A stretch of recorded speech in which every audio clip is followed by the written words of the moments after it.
crypto conspiracy episode. And we're getting on this because last week Jay was talking about Chinese balloons, and, Is that and is that why we're talking about this? yes, Yeah, Jay, we're finally gonna let you run free and tell us all what you know that we don't know yet that you also can't prove. So it's time.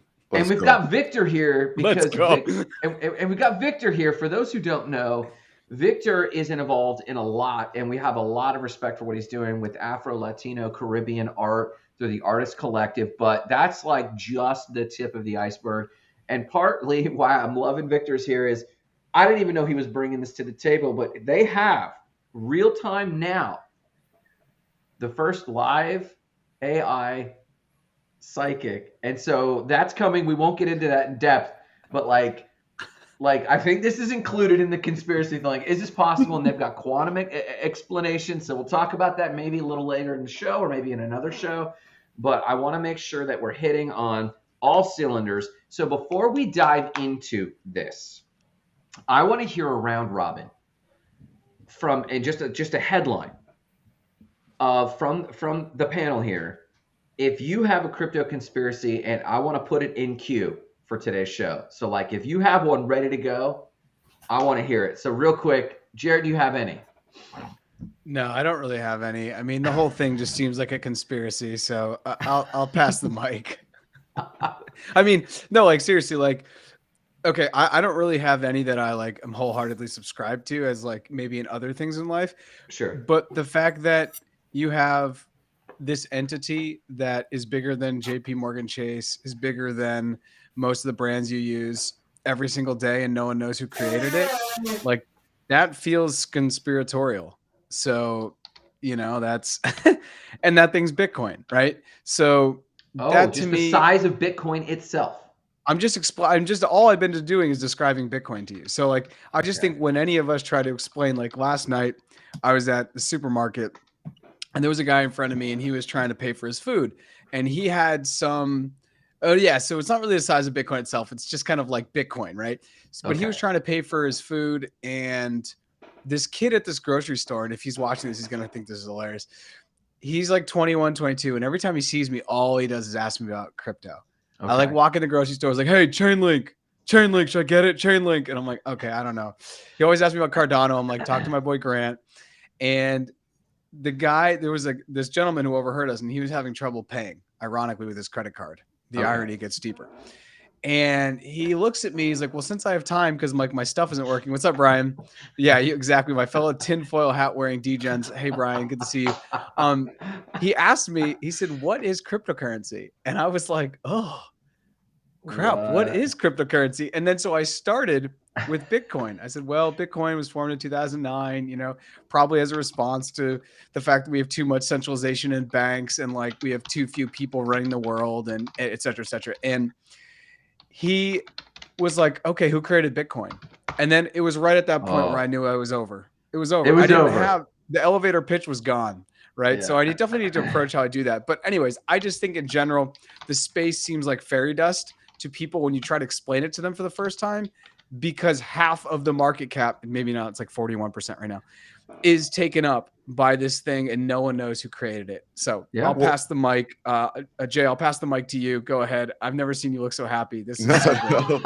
Well, I'll follow up what you just said with another conspiracy theory. Who created Bitcoin? The same people who created the Federal Reserve. Okay, and so this ties in. The Federal Reserve. He just dropped the mic. Jay didn't even say anything. Who created who runs the Federal Reserve? Who knows? Well, we do know the Rothschilds. Hello. So I said that out loud. The Rothschilds. So. You God. Did. This is the place to say it. This is where I'm gonna get assassinated on. You camera. Have another 55 minutes, and Victor hasn't even chimed in. He's just giggling, waiting. No, because he's good. It's really, really good because he is according of my conspiracy theory about, so they printing, they buying at the beginning, like everybody. It was a Nintendo coin, bro. Your Your family was laughing at you like everybody was laughing at me. Now, the same they did. But this is where if they create it, they're not going to create it. That's where I'm like, with what Jay said, like, but because if they created at that point for that, they will have the control since the beginning. I think, let's say the mysterious guy created, they thought like all our families that we was clowns, that it was a joke. When they realize, oh shit, this is for real. Now they cannot enter right away because the price is going to skyrocket. So they have to play the game, print money, buy a little bit, pay the news. China banning Bitcoin. Everybody's scared selling Bitcoin, and then they keep buying more. They can buy more. It have to be a way. If they want to have full control, they need to have a lot of Bitcoin, bro. So I agree with Victor that this is a possibility. Okay. And so mine that I'm bringing to the table today, a conspiracy that I think has a lot of merit. Now, I don't ascribe to any single conspiracy. I don't operate in conspiracies, but they are fun to connect the dots. So I think what Jay is saying and what Victor is saying, I agree with. But let me add some detail to this. At least the way my logic falls, and you guys can critique this. Look at Jay and Victor. It's like they know something we don't, and I love it. We're gonna do. And like FYI, Tristan's like, nice knowing you, bro. And then Tristan, before we came on camera, Victor brought this exact thing up about how CBDCs, and it's not exactly. I don't actually think this is conspiratorial as much as something that we actually truly need to watch out for. That when CBDCs come online, they can simply take out any tax, and Victor called out specifically the carbon tax. You might pay for a steak in Florida and it's $15, and suddenly you have $1.50 added to it or $2, and you're looking, and this is your meat tax, this is your carbon tax, and they can do that anywhere, which is that is a use case that is possible. But here, let me tie some things together. I said the Rothschilds, and Jay said the central bank and the Federal Reserve. Well, we know that. Let's just title it CE, the controlling elite. CE, the controlling elite. So there is a group, and it's always been there, and I don't think that's a conspiracy. There's always mega elite people who are no longer playing a money game; they're playing a power game.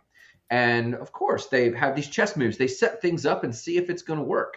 The Federal Reserve is one of those things, and that's not conspiracy. Go read the Creature from Jekyll Island is the book about that, and it's the biographical story of where the Federal Reserve came from. Creature from Jekyll Island. It's a great book. And I only know that because I love money and I study money, right? Well, if you think about this, when we went into Iraq in 2001, there was a no.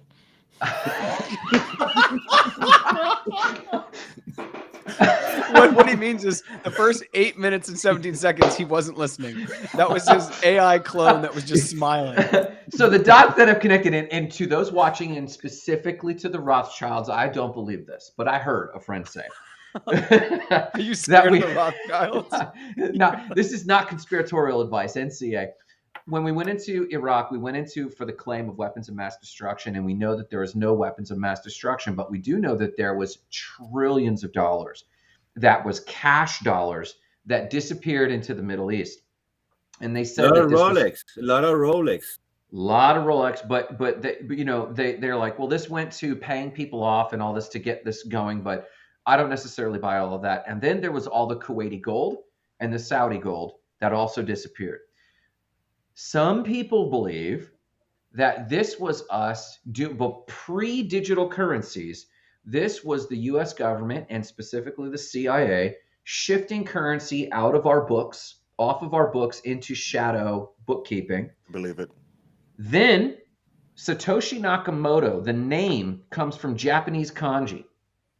The Japanese kanji language, the characters literally mean, Satoshi means wisdom or knowledge.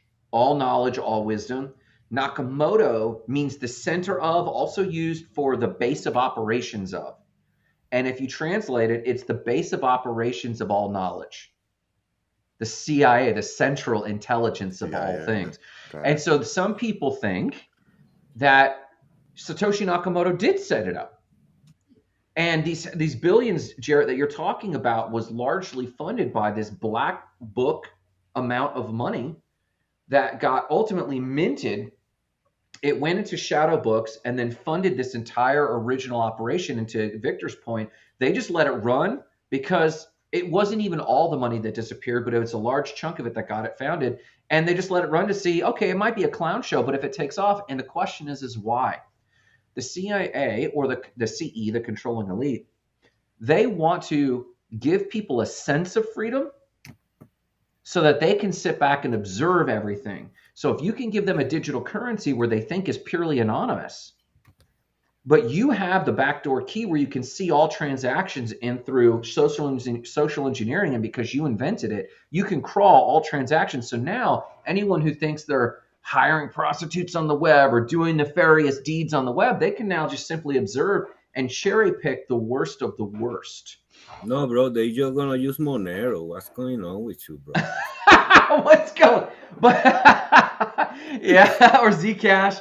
Yeah, sure, man. Yeah, yes, bro. But because the reason is that, but they claim that Monero is also part of that conspiracy because nearly all blockchains have derivative source code from some of the OG.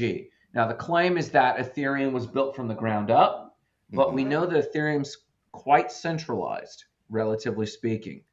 So if you can let the people think that they're running amok with Monero and Zcash and all of these things, and they think that they're completely free, the more free you think the thing is, the more liberally you use it, the more likely in this conspiracy they actually observe it all.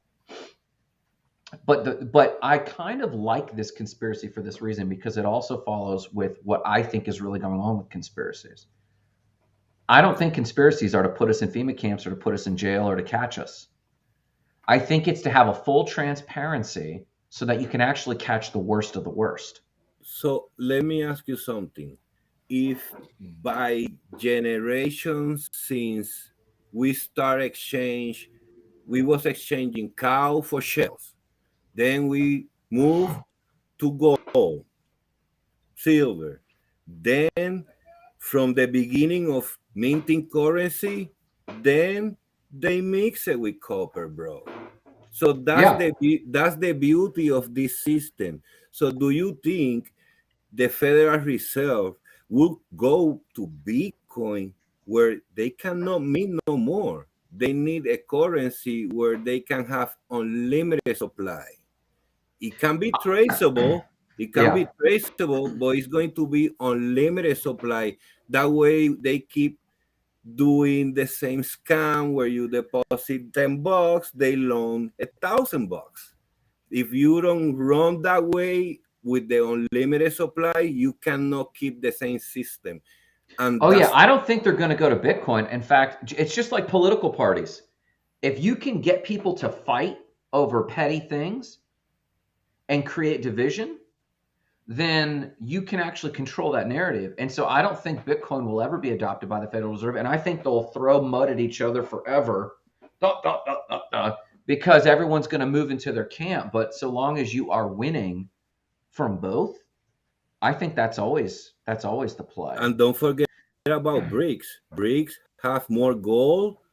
They have been stacking gold for more than 10 years. So how many the BRICS Bitcoin? nations. Yeah, how many Bitcoin they might be stacking and they don't talk about it. So I don't know, Jay. You gotta take over that. Well, let me give you another way of looking at it. So if you think about it from an economic standpoint, I mean, going back to the whole like 2001 example, what if the U.S. government decided that, or rather, what if the CIA thinks of itself not as a U.S. organization, but as a global organization? I think they do, yes. Yeah, and trying very much to affect a global economy. And recognizing that one of the ways that you do that is by controlling the currency, putting as much currency into the economy as possible, and then still being able to have control over that.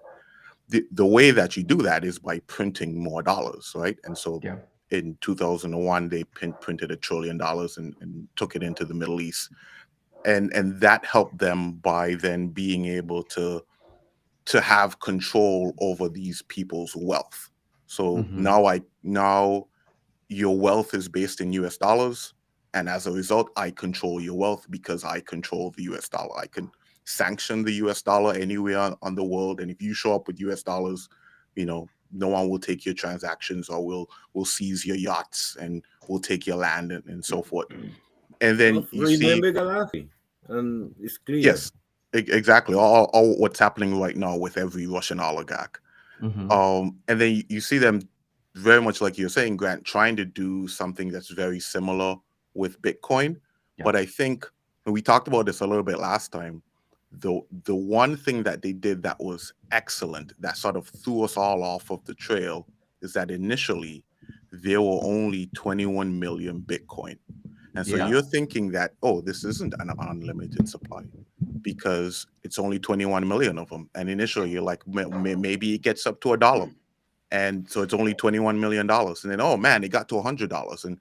And then we figure out like, oh, you know what? There are these things called Satoshis, and there's like 2.1 quadrillion of them. And now, it's gone from 21 million, which seemed like something that makes sense. And, we can all sort of deal with that.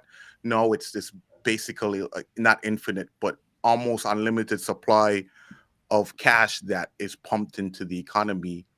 And like Victor was saying, when people start using and owning this piece of currency, they now have complete control over their wealth. And because Bitcoin has no geographic boundaries, you now can spread your tentacles into places where the US dollar could never get to. Sure. That is a possible conspiracy. That's too funny. So let me ask this one to the Bitcoin Maxi. We talked briefly about last week.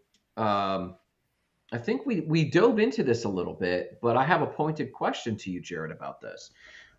Apparently, Russia is doing a state-sponsored Bitcoin mining operation that's supposed to go live in May. Is that correct? That's what I've heard. Yep. And is it your impression, and this is like bordering, and this is the thing about conspiracies, they border like real possibilities, Do you feel that the US government will try to use this to devalue or debank Bitcoin because they can't control? Let's get rid of the CIA theory for a second. Let's just say Bitcoin is what it is for a second. Do you think that this move in Russia is going to be used against it? Like all of this discussion about us aligning with Zelensky and the Ukraine is really just them building up to go, oh, this is Russia's currency, and devalue Bitcoin? Do you think America's doing that? So this is a super great question, Grant. And before I dive into this, I want to say that for me, conspiracies are normally things that are about past events that seem clear, but we muddy the waters, right? Like we didn't land on the moon. JFK was shot with some magic bullet. That's a good So call when we're out. talking about the future, it's more just like the telenovela crypto news cycle, which is just every 5 seconds we should freak out and sell and buy at the same time. So what you're asking is about something into the future. And I think CBDC is also getting into the future. But before I go there, I want to say the conversation around Bitcoin being potentially created by the United States as a way to control the future of economic value around the world is a very fascinating one, because I'd never really considered it. And what you're talking about, Grant, when you're like, yeah, okay, there was trillions of dollars of gold, Kuwaiti gold, bullion, whatever. Like Bitcoin was started in 2009. By 2013, its market cap was crypto's total market cap was only $1 billion. So you're saying they've been slowly trickling in this money also throughout wallets that have been spread out, that no one wallet would be like $10 billion buy, because that would be something someone would see on chain and then say, this is where it gets kind of interesting. And I think a lot of conspiracies fall apart, because for a lot of conspiracy theories to happen, you need more than 4 or 5, probably like 500 people to all keep their mouths shut. And in the world we live in, that does not happen. Everyone talks, everyone has a diary, everyone tweets, everyone texts, someone WhatsApps. So I think some of these things fall once you start to ask the larger questions. But it is a very interesting thing because Victor, I agree with you, and I will get to the Russia question, but I agree with you that, if the U.S. is like, okay, we've gone from, like you said, trading cows and chickens and beads and the Maori stones or whatever, and now we're gone through gold and silver, and okay, we can mine that, and also this is something else. I guess actually I'll table this gold discussion and Bitcoin, and let's come back to it later. And now, okay, the US government's like, well, eventually, because everyone's on the internet, we're going to have a digital currency. They see Bitcoin come along, or they just create it. And then they decide that they want to basically be one of the biggest shareholders of it. So that way they can continue to control people. And then, as Jay says, they can control people in CIA, KGB cohort. Exactly. They can control people in nations where they currently can't be. Or where they can't operate. That makes like really good sense, especially because I'm now back in Massachusetts, but I was recently in Colombia. And like the US government is not welcome in Venezuela. But you know what is welcome in Venezuela is Bitcoin. And you know what's in Venezuela? The biggest oil reserves in all the Americas. So you can start to see how this like strategically makes sense. The one thing I will say, Victor, is I've always considered that because the US is, post Bretton Woods, post World War II, the global reserve currency, it's super, super powerful. But the only thing that's more powerful than that is something with a finite amount that if they were to get a lot at the beginning, they would control. Like if the US had 1 million Bitcoin, for example, they would control everything forever because no other nation's going to ever be able to get, 21 million would be about 4 point something percent. No other nation's going to ever be able to get that close if we all go towards Bitcoin. I'm going to take you to the past, like you say, conspiracies, right? So let's say we are in the head of the IMF, I think the International Monetary System, and we are in let's say in the 70s. Yo, guys, we can make this paper. We're going to call checks, and we're going to make more money. Then you got in the 90s, yo, we got this thing. People need to use no more check, bro. The credit card. And we make more money. What do you think is their position right now, bro? Yeah. Go ahead and finish your thought, though, Jarrett. Go ahead. Yeah. Victor, I like exactly where you're going. But the idea of having something that's finite, if you get a lot of it at the beginning, which is what many people who are listening to this channel, which is what all of us are doing in many different ways, whether it's an NFT collection, whether it's Bitcoin, whether it's like Ethereum right now is deflationary. They're burning billions of dollars of it every like quarter. If you get a lot at the beginning, then you don't even need a lot once it blows up if the adoption were to happen as it is. Yeah. So I think I'm starting to see how you can make that argument and it becomes a little bit juicier, especially because of the CIA and the whole, this is all knowledge and all that stuff. But I want to go to the Russia thing because I think it's a really fascinating one. And when the Russians invaded Ukraine, because that is what happened, I know that Putin got up today and said that their hand was forced because the Ukrainians were so dangerous or whatever, or provoking them. That's like me throwing a rock at a tank and it feeling provoked. So when that happened, I remember hearing some geopolitical analysts that were talking about how if Russia, because of its massive oil reserves, ever decides to create their own currency, and they didn't say Bitcoin or they didn't say anything, they just said a currency. Let's say here you go. Here's my iPod, my AirPods. If all of a sudden Russia only accepted AirPod shells or whatever, these chargers for oil, the price of these things would go through the freaking roof. So whatever Russia decides to say, hey, we're only going to accept this and basically say F you to the petrodollar or the US dollar, it would shift things quite considerably, because then what's going to happen? Germany, who has one of the biggest economies in Europe, is going to have to start buying, because I think still 50% of the way that they heat and they stay warm and they cook is from Russian oil. So then Germany's going to be in a quagmire because they're part of the European Union and they're also part of NATO. So then what do? Because now they still need to go right next door, even though they don't want to buy from their neighbor, they're kind of forced to, right? If they want to get decent prices, and Europe has already been paying through the year forever for oil. So now they have to go get their AirPod chargers to buy oil. So you substitute AirPod chargers for Bitcoin, and it becomes really interesting. Because then, like you're saying, then what is the US to do? To ban Bitcoin? I read something earlier today, and I think, Grant, maybe you shared it in the chat, that was like the US may or may not be pulling away from like Bitcoin or something like that. But the reality of it is, blockchain is going to underpin a lot of the ways that the world works. So whichever countries lean into it, I think are going to be better. Just like whatever countries leaned into the internet came out on top. If we, as the United States, and I'm using that liberally, Jay, I know that, you know, you're from the Caribbean and now live in Canada, Victor from Puerto Rico, live up in the Northeast, but in the Americas, we're beholden by the United States. If we step away from blockchain over fear or competition, it's going to be a bad thing long term. And those who basically can, like, if all of a sudden oil goes to Bitcoin and then the US doesn't have Bitcoin as a nation, or its citizens don't have Bitcoin, for an example, it won't play out well. I don't think the game theory is going to play out well because it's always going to come down to some binary decision, especially when it comes to currency and the history of currency. Human civilization has always just gone towards the hardest currency. So hardest being the thing that's most difficult to create. And right now, Bitcoin maxis, I guess I'll raise my hand, we would say that that is Bitcoin. So interesting. I'll pass the mic. But do you think, I mean, it sounds like your hypothesis is, regardless of what America does, if Russia kicks off this state-sponsored mining, and if Russia says we're only accepting this, that will drive the price up. Doesn't matter what America does. Doesn't matter what America does. That would drive up the global price instantaneously. And I think it would be a shot across the bow at Congress, at the Senate, at the entire U.S. political structure, that they need to wrap their heads around what's going on. Yeah, Roger Williams, welcome to my TEDx on how the U.S. and Russia welcome are going to my TED Talk. It's not even a Cold War; it's a bit war for probably the future. I'm kind of just like, has America banned any other currencies?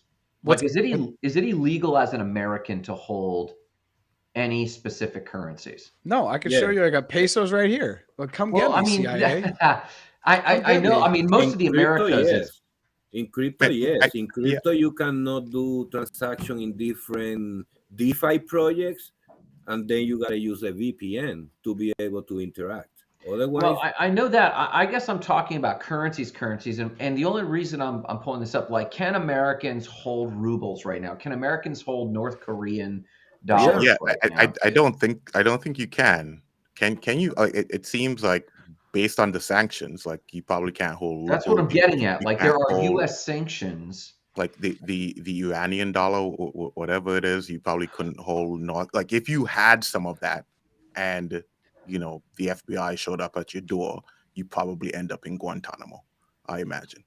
To that effect, yeah, like what they call terrorist states. That's what I'm getting at. Grant, yeah, you're asking about the outlawed nation, the pariah nations. Correct. Yeah, I think if the CIA knocked on my door and I had just like a suitcase full of rubles, I think that I would no longer be on Not Crypto Bros. So.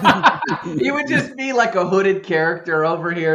Yeah, I would have my voice all, you know, and Victor would be my stand-in because we're probably brothers anyway. So, so that's my point. Like, if Russia takes on Bitcoin, and it's not impossible to imagine that if Russia does a state-sponsored mining operation that, like El Salvador, they don't announce this is also a Russian currency.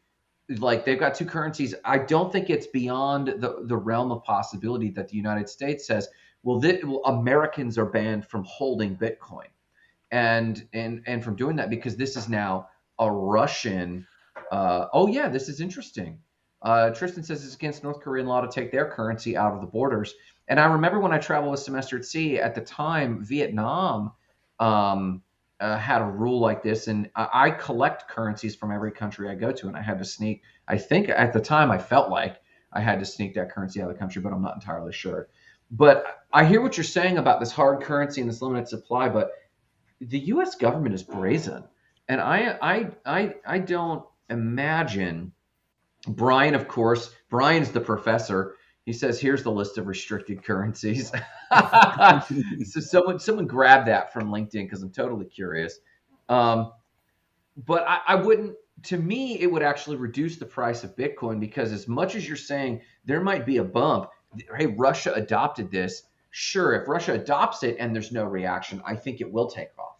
But if the U.S. comes in with any sort of sanctions at all, Yeah, no. So I hear you, and I want to cut you off. I think Russia, state-sponsored mining, that's just for the Russian government to be able to use to buy Yeah. and sell and to have power.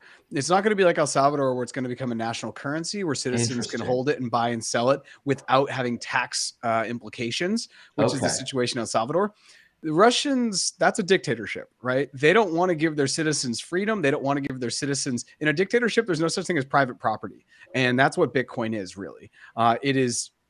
It is something that I can hold in my head just with my seed phrase. So the Russians, Putin doesn't want his citizens to have it, but he wants his controlling elite and the military to basically have access to it if they ever decide to say, hey, you can buy oil in rubles or in dollars or whatever they're going to ask for, or you can get 5% off if you buy with Bitcoin.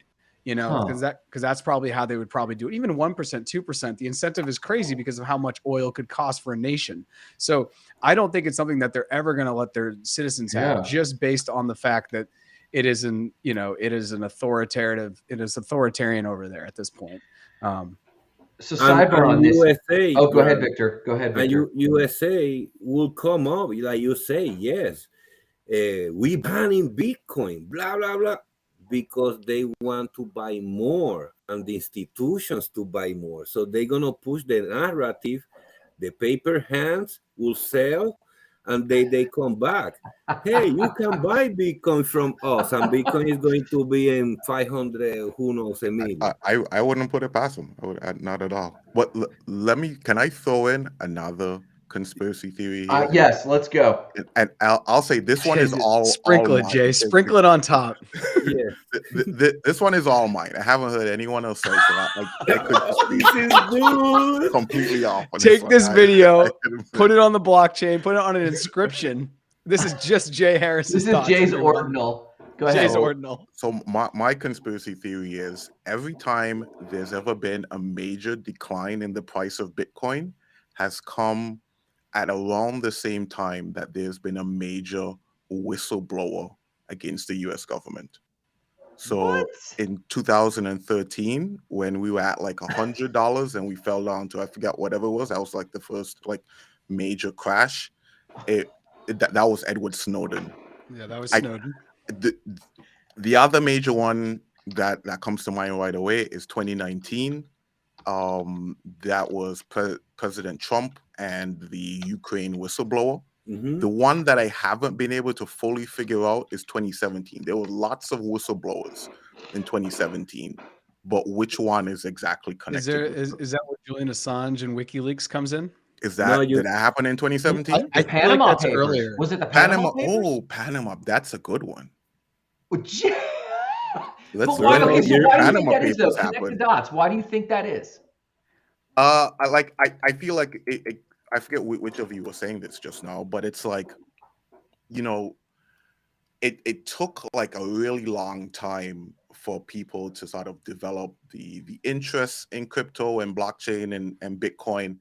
And the reason why it took a long time is because all along the CIA, the US government, whoever, the elite are slowly picking off the people that could possibly, overturn the entire thing. So a whistleblower comes up and says like, oh man, like we're doing terrible things in other countries and with finances and the economy and so forth. And then suddenly the price falls and everybody stops talking about Bitcoin. It drops below everyone's radar until everything gets back to a good place and then it comes back. Tristan says, here it comes, calling the wedge, Jay. I do think it's a wedge, but it's actually called the whistleblower wedge. And the next whistleblower flag, I'm sure Jay will have a technical analysis chart that you can see. This is Chelsea Handler, and this is Julia Assange, and this is the Panama Papers. I want to see it, Roger. So let's translate, Jay. Every time someone snitches Bitcoin drops. Yeah. Is that because the users of Bitcoin are like going underground? I think it's the other. I think whoever is controlling the price of Bitcoin is dropping it so as to avoid showing up on anybody's radar. Like, oh, this might be connected in a type of deal. Interesting. That is the first I have. That is officially the the So, first. so wait a second, Jay. You know what's going to happen, right? You need to come up with a whistleblower for it going from 69,000 down to 25,000, Yeah. or you're I going to know have to what fall on happened your in own We sword. could 2021. become the market makers. Well, I think Jay's going to literally become he's going to become the new Snowden just to make this thing come true. The Yeah, for Bitcoin real. Oh, snitch. Panama Papers were in 2016. That's kind of close. It's It's the year close before. because That I works. think it was late 2016 if I recall correctly, and they started going through and publishing the Panama Papers into early 2017 when they started realizing Prince Charles and all these people had their money in offshore accounts. Definitely. I got a good Gary one, Jay. Did you hear that in 2017 when Bitcoin crashed, it was when they opened the long and short position and all the entities shorted? Ah, No. you didn't know Oh, that one. that makes sense to me. That makes sense to me. Jay and Victor. You Wait, know, wait, say that again. Say that Grant, again. let's go. Grant, Bro, it's like I let's told hang you, up. Let's China hang up hold and let him play. the Ethereum. So in 2017, Bitcoin went to 17 Gs. All depend the exchange, 17, 18, up to 20, some more, other ones. But in that moment before the crash, the exchange opened the short and long trade, the perpetual contracts trades. yeah. So Okay, yeah. all the entities and the whales, they should start putting their position and selling their Bitcoin, because at that moment, if we all four was holding a good chunk, you can put, we can coordinate. Let's put a 100% leverage to sell, and J sell in the exchange. And when they start to sell the massive Bitcoin, everybody freak out, everybody sell, bro. They make a stupid money, bro. But yeah, I Yeah. think they opened the leverage trading 2017 and they crashed it. So someone needs to also look up when the Jeffrey Epstein suicide happened and if there was a Bitcoin dip. I want to see. Jay's like, I'm pulling. Jay's, I'm pulling it up. Jay's gonna pull out his actual physical calendar and go back through and look. Yeah, August because he's not. 2019. No, August I like 2019, so boys. Jay, do you think Elon just pay off Twitter with his Flocky tweet? Say that again. He what? Boom. Do you What? think Elon pay off Twitter with his Flocky tweet? Ah, Did come he on, pay guys. No. That's why you gotta what? learn long What? position, bro. You put a long position, you wait, Yeah. you make a tweet, sell, boom. So you That think Elon easy was the peasy. Floki whale? No, okay. He make a tweet about Flocky, and Flocky Yeah. went 300%. So if you got a position with 50x multiplied for 300, And you you make think a his good. position was big enough for his purchase of Twitter? Oh, between Doji and Flocky, bro. Come on, man. Oh my god. The best part is we can go look this up. You know, we live in the world of the chain. We can go on chain and look, and then you can follow the addresses and do some analysis. But you That don't is follow the hilarious. addresses The that real are doing leverage trading. You can't follow the address because it's leverage trading in Yeah. exchange. It can be yeah, it's centralized or decentralized, decentralized. Yeah. That's and true. then That's true. the transfer is little by little. You know Tristan.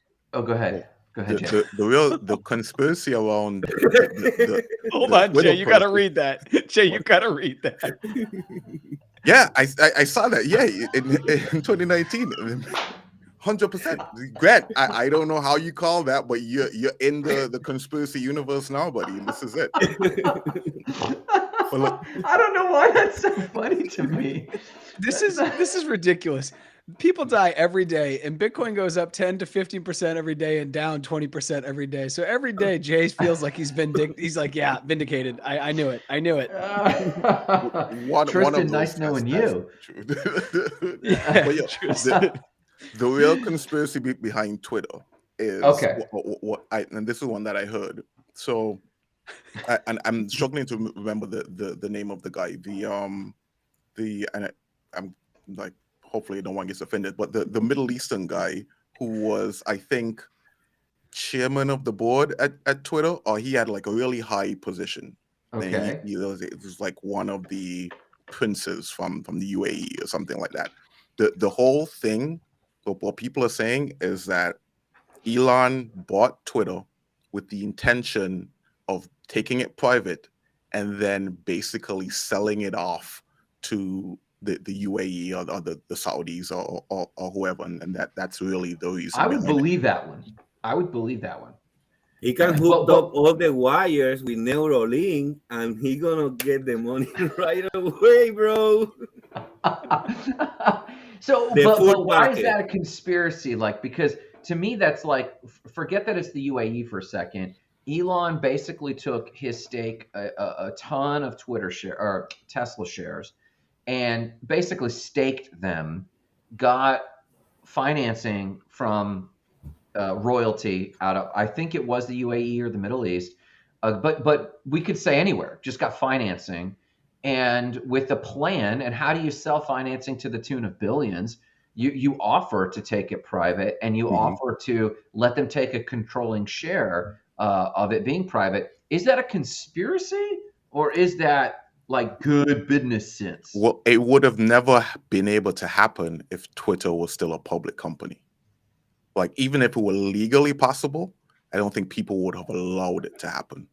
Just PR wise, people would have trashed the idea. Twitter being like, what do we call it? The town square. Yeah. And imagine if you sell your town square to a foreigner. Yeah, the U.S. would have never let basically our new newspaper, a quarter of it, be sold to the Saudis. That's just not going to work, right? You can't sell Prince Ben, that's just not going to happen. Yeah. So Jay's right. The only way that works is you got to get it private, and then it's a different game, because then ownership can be less geopolitically tied, because there's basically not fiduciary responsibility in stockholders and the whole board or whatever. But hey, I want to get us back on crypto, because otherwise we're going to go down other conspiracy rabbit holes. Yeah. So I feel like there were some other ones that we had talked about. You talked about the crypto queen. The crypto queen, yeah. Yes. I'm actually already working on the YouTube thumbnail before this, so she's on there. So we got to talk about it. A little bit of past what we was talking. So Russia and China, in the past news article, they are joining. So imagine, I agree with Jay, what's going to happen, because China is the next Bitcoin maxi with mining. So yeah. Is China still mining Bitcoin? I thought that went to Russia. So I think they're still mining. They're still mining. China banned miners. Yeah. That doesn't mean that they're not as like the state mining, if that makes sense. Okay. Yeah. Okay. So those two countries, like Jared said, they can, like, you want this, now you gotta move on Bitcoin and gold. I think they're gonna combine it with gold. It's combined with what? With gold. Because there's the reason why they stacking so much gold. They're not stacking so much gold because it's beautiful, bro. Well, I think gold. Wait, Victor, who do you mean? China? Both China, they both doing that, but now in the past month, United States is rushing to buy gold. So here's an idea I had, and I'm going to make this into a More Than Blockchain episode. But the U.S. is they're looking ahead, right? They're looking into the future, just like China, just like Russia. Any big nation that's looking for, as Grant says, they're not into the money game, they're into the power game, right? If you look ahead 50 years, we're probably, if you're wealthy enough, you're going to have your quinceañera. You're literally going to go around the moon and back, right? Like in like a rocket. And it will be like 500,000 per person. And we may have it down to the way we have like Concorde flight now. Like, well, let's just live in that world. Okay. So now we're kind of interplanetary species and we're flying around. There's a lot of gold, probably not on Earth. So because gold is only so cherished, because I think it only inflates like 2% every year as we basically mine more.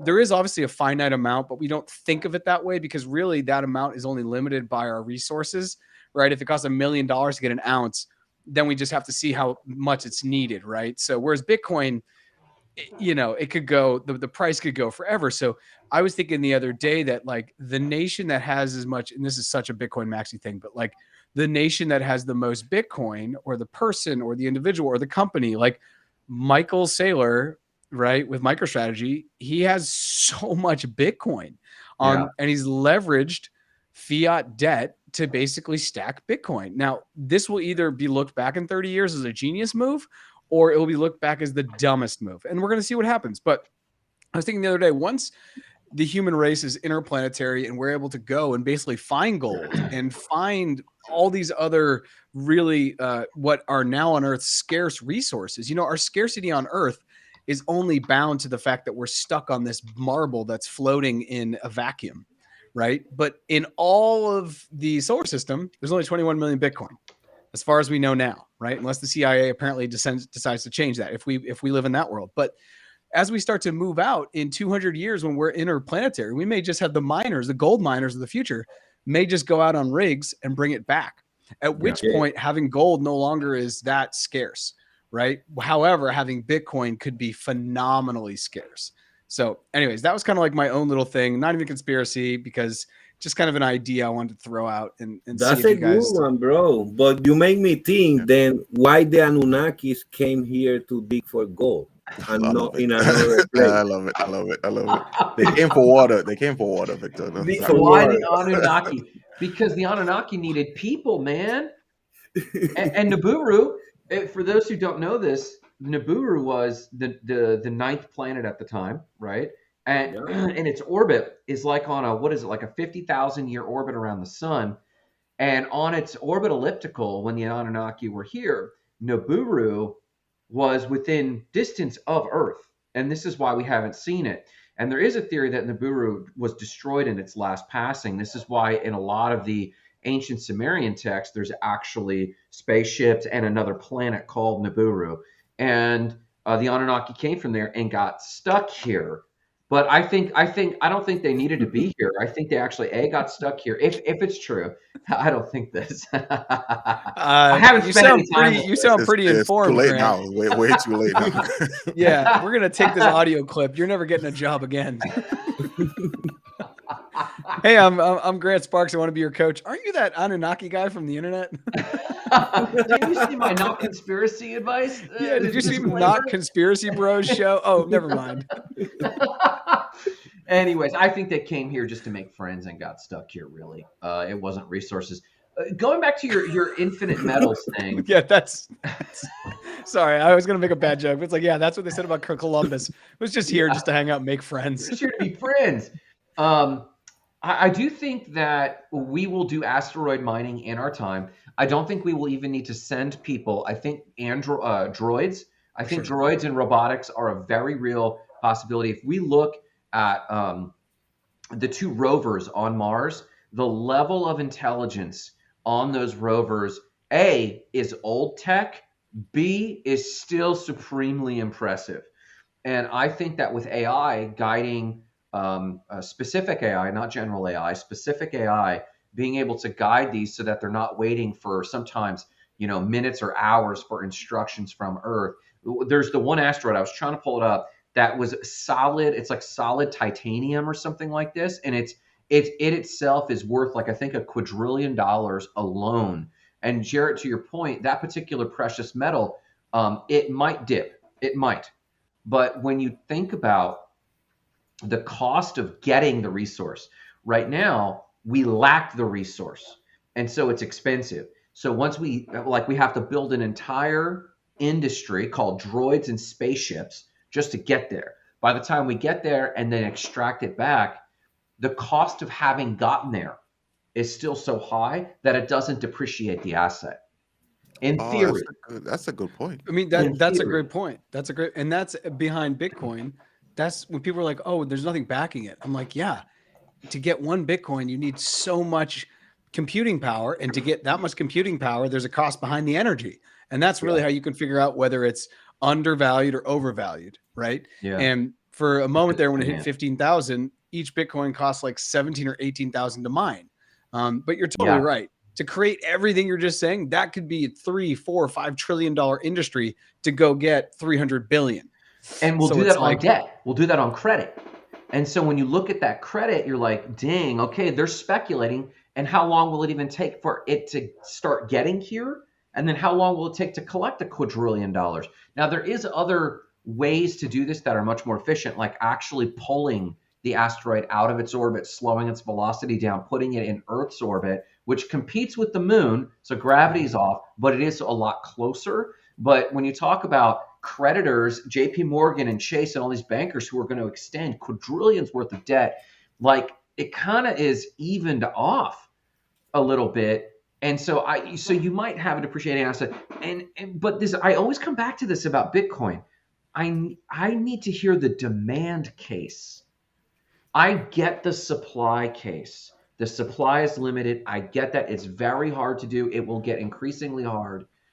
But the demand case, not to be critical of Bitcoin and Bitcoin maxis, I just am searching for where is the demand case. Jay, did you have a thought there? Yeah. This was something that I was thinking of. And this is connected with the scenario that you place in terms of like going to an asteroid and mining it.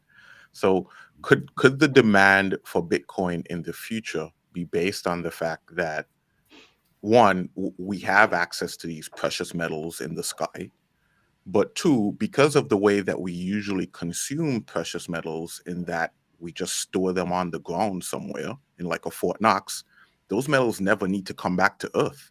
You just need to have some proof that they exist. There's a Warren Buffett quote on this. That's good, but I relate that with the diamond industry. The diamond industry have the challenge when this guy came with the fake diamonds. It's real diamond, but it's in a factory done. So he increased the supply, but the diamond industry have, let's put it in a beautiful word, a nice crowd that like go, it is what it is, and it is what it is. So that's it. It's a lot of influence who is in control and give access. Okay, I'm gonna let you try. I'm gonna let another example, simple. Before Corona, the vape was killing a lot of people, a lot of kids, vaping. So for me, that was a strategy because now they don't die for vaping.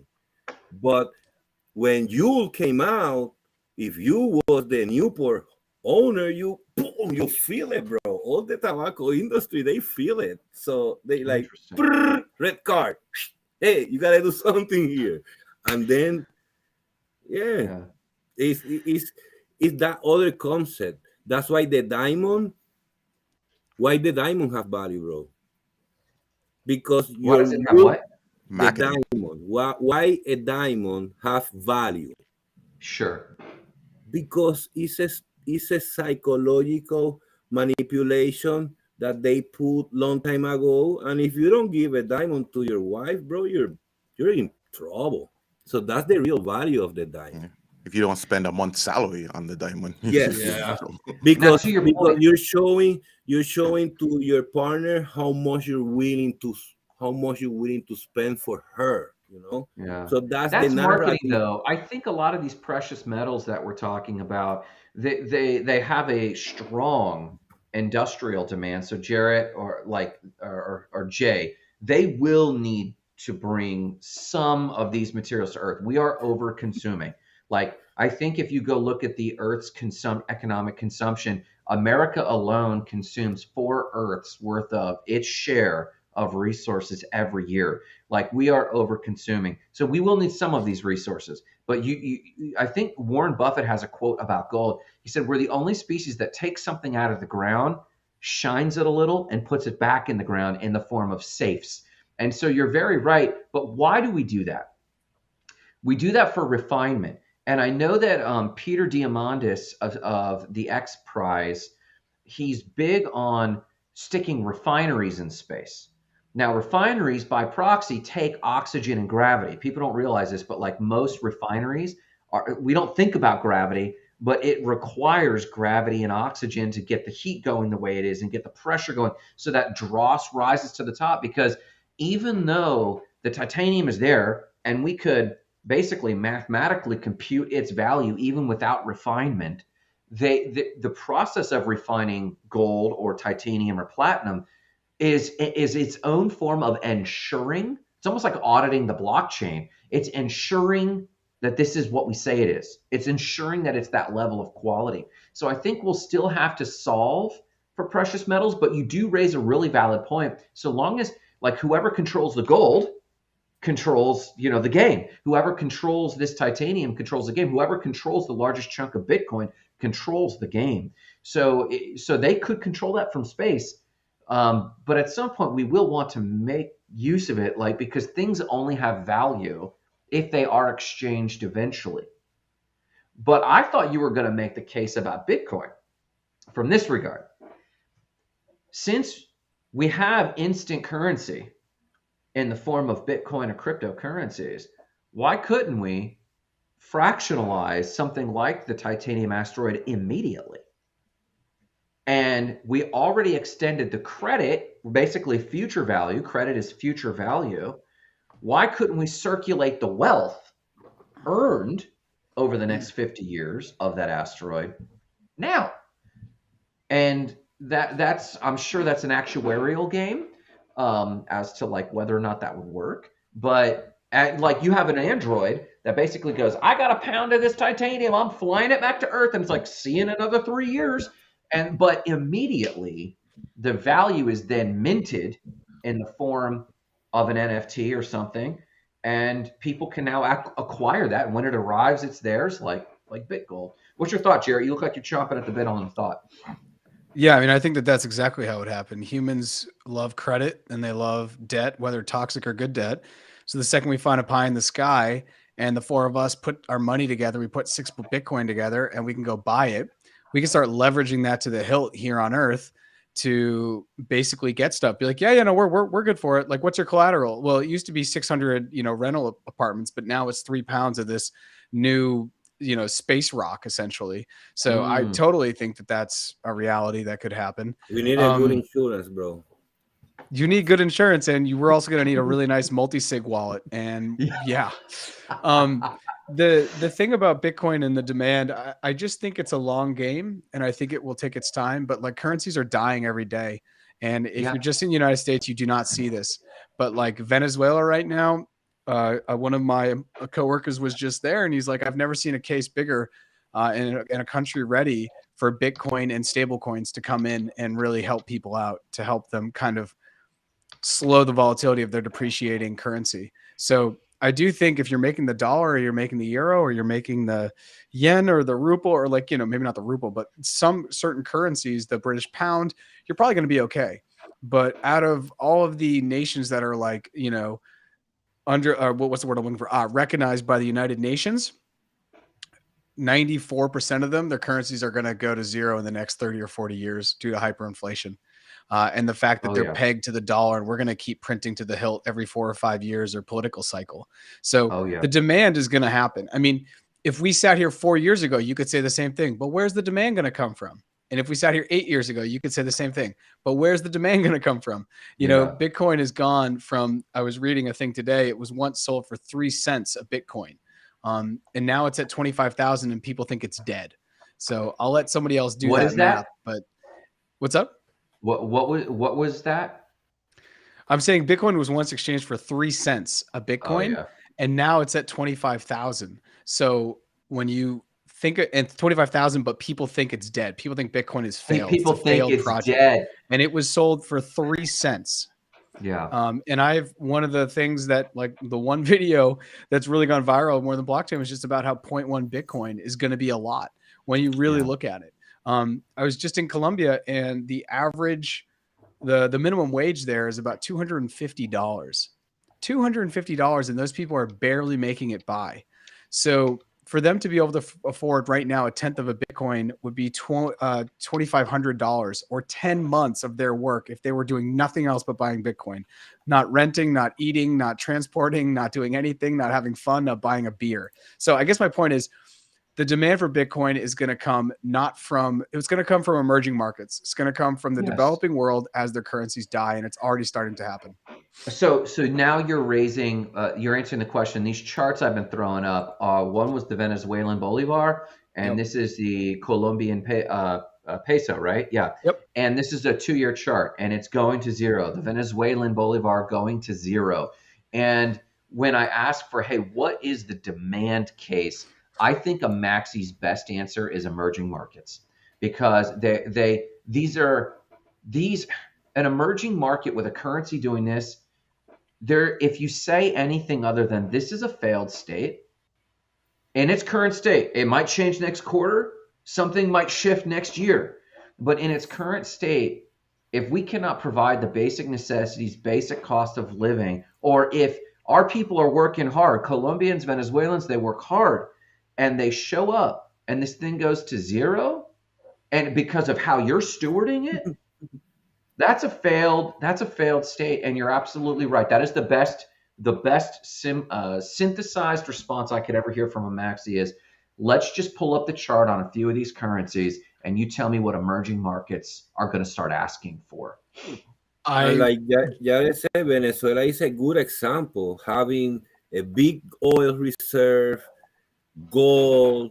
You have a lot of resources, but here is where people come, the 3-letter people, that if you don't agree with them, you're down, bro. So yeah. Go ahead, Jared. 100%. And I'm putting up a video soon about Venezuela and Argentina, and just talking super simply about fiat being trash.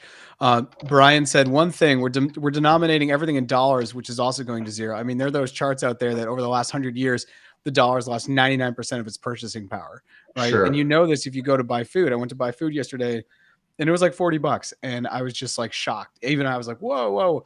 And I actually this is a screenshot of the Colombian peso. Hopefully it comes up. Yeah. We got it. 4,900. Okay, so it's 4,968. We'll round that to 5,000. Last May it was 3,800 pesos to the dollar. Today it's 5,000. That is insane, and that's not even in 10 months. And obviously, if it continues on that trajectory in the next 10 years, this is where Colombians constantly are starting to talk a lot more about cryptocurrency. They're starting with stable coins, but once they realize that stable coins are probably just good for the here and the there, and I'm going to go buy a beer, I'm going to go get some eggs, the long term, the wealth, especially in Latin America, is going to be pumped into Bitcoin. This is my what I'm thinking, what other people are thinking. And the other thing is, just because it's, first of all, on many of the exchanges down there, they don't have access to all the coins. And so Bitcoin is definitely one that they still have access to. And I think about it from this way. Like, I think about Bitcoin as an investment and not as a currency that I spend. So if you're that's what I'm saying. So they'll use stablecoin day to day and use Bitcoin for a long term. The wealthy will put Bitcoin into their.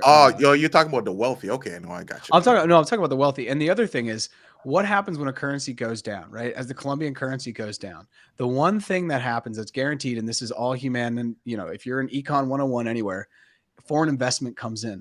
So right now, the Chinese are dumping into Colombia. Canadians are dumping into Colombia. People with the United States are dumping into Colombia.